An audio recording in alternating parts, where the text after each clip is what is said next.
Chers collègues. Merci Monsieur le Président. Alors tout d'abord, moi chaque année, je suis un peu surpris quand on voit effectivement le géant et le nain. Le géant par rapport aux soins.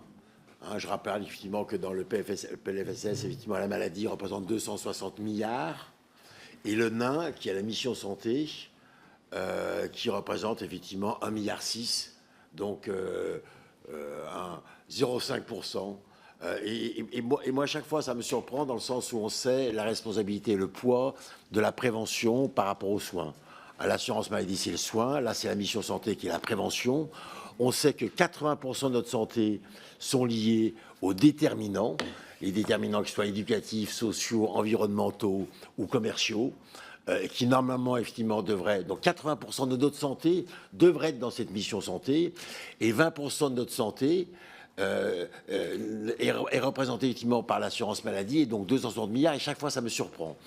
Et donc c'est pour ça que je pense qu'on pourrait faire un très gros effort par rapport à la prévention. On pourrait loger peut-être plus la prévention au niveau des missions santé, et notamment vis-à-vis de ces déterminants, je dis sociaux, éducatifs, environnementaux ou commerciaux qui font notre santé. Donc bien évidemment, effectivement, le groupe Modem votera effectivement pour cette mission, mais chaque fois ça me surprend, et je pense qu'il faudra un rééquilibrage.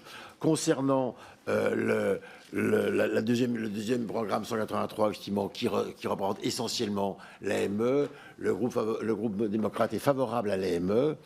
L'AME, cependant, pouvant être effectivement réformée.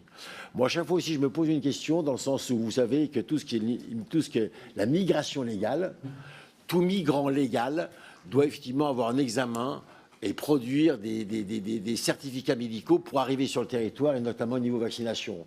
Ce qui est assez particulier, c'est que la migration illégale n'a pas droit effectivement à cette visite, ou en tout cas à ce contrôle médical.